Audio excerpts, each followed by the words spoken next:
Break के बाद एक बार फिर आपका स्वागत है। आइए बात करते हैं जो लगातार हमारी इन दिनों चर्चा का विषय है, शारीरिक और मानसिक स्वास्थ्य के लिए कुंडली जागरण पर हम चर्चा कर रहे हैं, सप्त चक्र जागरण पर हम बात कर रहे हैं। हर दिन हम आपको ये याद दिलाते हैं कि कैसे, जैसे एक घर के अंदर ऊर्जा यानी बिजली का प्रभाव, लाइट अगर आती है, इलेक्ट्रिसिटी का हम कनेक्शन लेते हैं तो हम पूरे घर को जिस तरह से अलग अलग कार्यों में उस ऊर्जा का इस्तेमाल कर सकते हैं, उसका उपयोग कर सकते हैं। पंखा चलाने में, रेफ्रिजरेटर चलाने में, लाइट जलाने में, हम फ्रिज चलाने में, एसी चलाने में, बहुत सारी तरीके से उस ऊर्जा का उपयोग कर सकते हैं विभिन्न भिन्न प्रकृति के साथ। ऐसे ही हमारे अंदर भी एक प्रकार की ऊर्जा हम तैयार कर सकते हैं और उस ऊर्जा का अलग अलग उपयोग हमारे मनीषियों ने बताया कि किस तरीके से हम इस कनेक्शन को लें और कैसे इस चीज का उपयोग करें। आज हम बात करेंगे पांचवें चक्र की। इसे विशुद्धि चक्र या कंठ चक्र भी कहते हैं। ये कंठ में स्थित होता है। यह गर्दन में थायराइड ग्रंथि के ठीक पीछे स्थित होता है। इसका रंग आसमानी बताया गया है। विशुद्धि चक्र में 16 पंखुड़ियों वाला कमल होता है, यानी कि 16 नाड़ियां आकर के मिलती हैं। यहाँ से 16 नाड़ियां मिलकर के कमल के फूल की आकृति बनाती हैं। इन फूल का मतलब यही है कि उसकी आकृति किस तरीके से बनावट उसकी है। नाड़ियां आकर के मिले तो कैसा दिखाई देता है वो।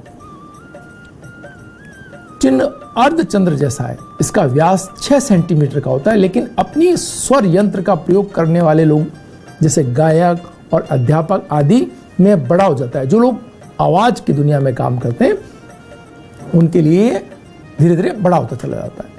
इस चक्र के देवता श्री कृष्ण और राधा माने गए हैं और इसका बीज मंत्र है हम। इस चक्र में ए से लेकर एह तक 16 ध्वनियां निकलती हैं।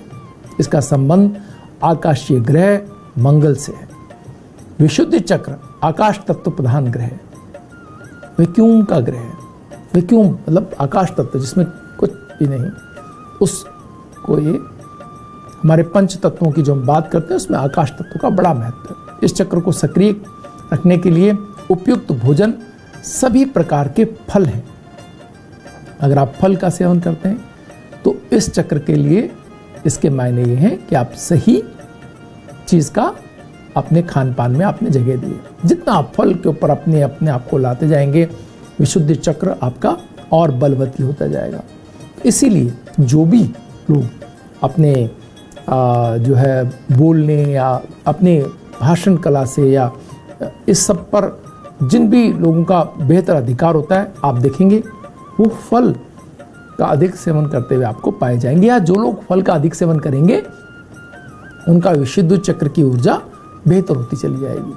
विशुद्धि चक्र थायराइड अंतःस्रावी ग्रंथि से संबंधित है।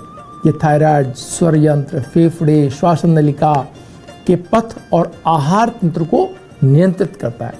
मेटाबॉलिक रेट को संतुलित रखता है, पूरे शरीर को शुद्ध करता है और भूख और प्यास को रोका जा सकता है, ऐसी ताकत आपको प्रदान करता है। विशुद्धि चक्र से भौतिक ज्ञान, कल्याण, महान कार्य, ईश्वर में समर्पण, विष और अमृत, इन पर नियंत्रण, यानी आपके शरीर के अंदर नकारात्मक चीजें हैं उन पर नियंत्रण और सकारात्मक चीजों का सही प्रयोग, इस पर नियंत्रण करने की आपको दक्षता देता है।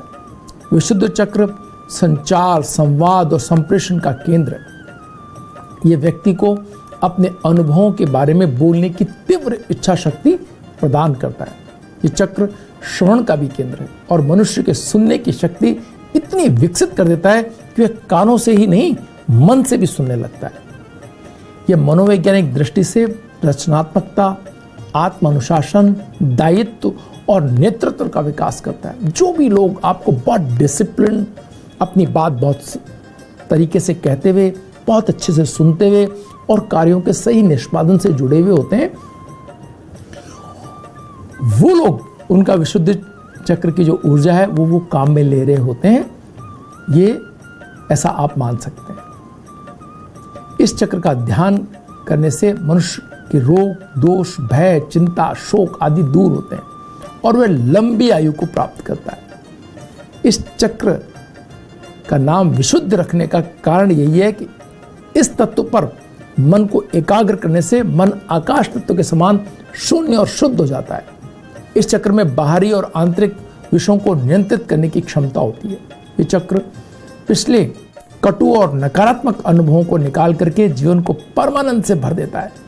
जागृत होने पर यह मनुष्य के जीवन की जो शक्ति है, रचनात्मकता है और सच्चा ज्ञान है, वो ज्ञान की वो लेयर्स में छिपे हुए, यानी कि ज्ञान किसी भी तरीके से दिया जाए, ज्ञान कितने भी उसके अंदर हो, वो सही ज्ञान को वो निकाल लेता है, तत्व ज्ञान को निकाल लेता है वो व्यक्ति।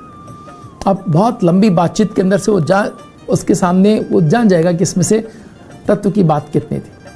तो ये आपको विशुद्धि चक्र से प्राप्त होता है। विशुद्धि चक्र का संतुलन बिगड़ने पर थायराइड के विकार, जुकाम, ज्वर, संक्रमण, मुंह, जबड़ा, जिह्वा, कंधा और गर्दन संबंधी रोग, उग्रता, हार्मोन के विकार, मनोदशा विकार, रुजुवृत्ति जनित रोग आदि हो सकते हैं।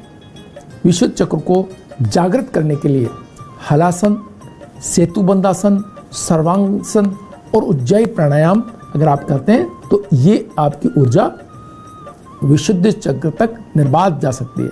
वहाँ स्थिर रखना तो बहुत बड़े योगियों का काम है, लेकिन अगर आपने वो ऊर्जा बनाई और विशुद्ध चक्र तक आप उसको लेके गए तो ये भी एक बहुत बड़ी बात होगी। यानी आपने ऊर्जा बनाई और उसको विशुद्ध चक्र तक वो प्रवाहित होती रहे निर्बाध, ऐसा भी हो जाए तो ये बहुत आपके जीवन को सकारात्मकता दे सकती है, आपके कार्यों के बड़े परिणाम दे सकती है और आपके जीवन के अंदर ऐसी आपको अपने शरीर पर नियंत्रण दे सकती है जिससे आप ऐसे कार्यों को करने में सफल हो जाएं जो अभी तक सिर्फ जिनकी आपने कल्पना ही की।